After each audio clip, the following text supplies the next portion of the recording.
So this is something very basic, which I want you to basically uh, uh, learn by heart, right? Like how agile is different, and what is the meaning of agile, but from a different angle. So a lot. One of the key thing which we use, a key concept which we use in agile is minimum viable product. What is a minimum viable product? It is basically a product or service that has enough feature to effectively deploy it to a set of customers and early adopters who can give direct and valuable feedback while it is still early and inexpensive to make changes. What does that mean? Basically, you are not spending like crazy amount of money to develop a MVP, but you are building something which is still usable by the customer, which customer have some use for, and they will be able to provide feedback on it to you, so that you can use that feedback to improvise your product. So here they are taking an example. Let's say you want to go from Delhi to Bombay, right? And that is what you want to do, right? And there are for going there, what you need is a car, right? At least that's what is assumed by us as product manager, that we need a car for going from Delhi to Bombay. So in agile methodology or agile MVP methodology, instead of building the car from the beginning, what you do is you do a incremental iterative approach, where you build a skating board, which is step number one.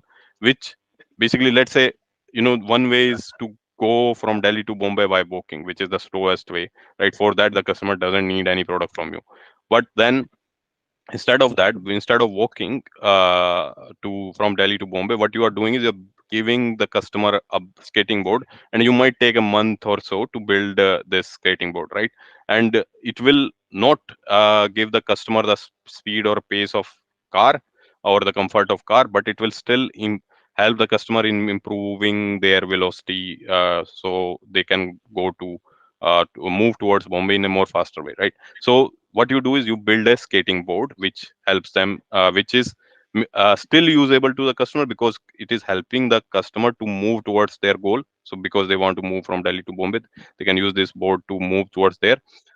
So yeah, so that's why this, in this particular example, this is MVP. Then what you do in next iteration is you add some more value, which makes to the same product, which makes the life of customer more better in terms of the product usability. So in this particular example, what they have shown is they have added a handle. So what this handle does is, on the skating board, it helps you to have control on the direction of the skating board more, right? So now you are able to control with your hands where you want to go, and also it helps you to stand on the board more stably, right? And the next step is to build a add basically convert this board into cycle by adding this chain mechanism and other parts, right? And now once you move from here to here, what it means is you are adding more stability, more life to the product. Now the customer is now able to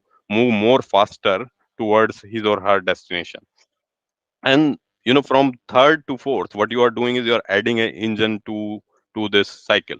And what it again does, it helps the customer to move much faster, at a more faster pace towards their goal. And then the next step is to basically uh, convert this motorbike to a car, which will uh, significantly add to the comfort. It will increase the pace of the journey. It will also help in reducing the number of accident you could have had when you were going using other means. So this is how agile works. Whereas a lot of people, even though they are using agile, they are following something like this. Like if they are trying to build a car, what they do is, they by the end of first iteration, they will build one wheel of the car. Let's say that's the front wheel, right? But by the end of first iteration, this wheel is of no use to a customer, because customer who is interested in traveling, they are not interested in wheel, they are interested in something usable to them, which is basically either one of these, like skating board or this cycle, motorcycle, something like that, not a wheel. This is of no use to them, right?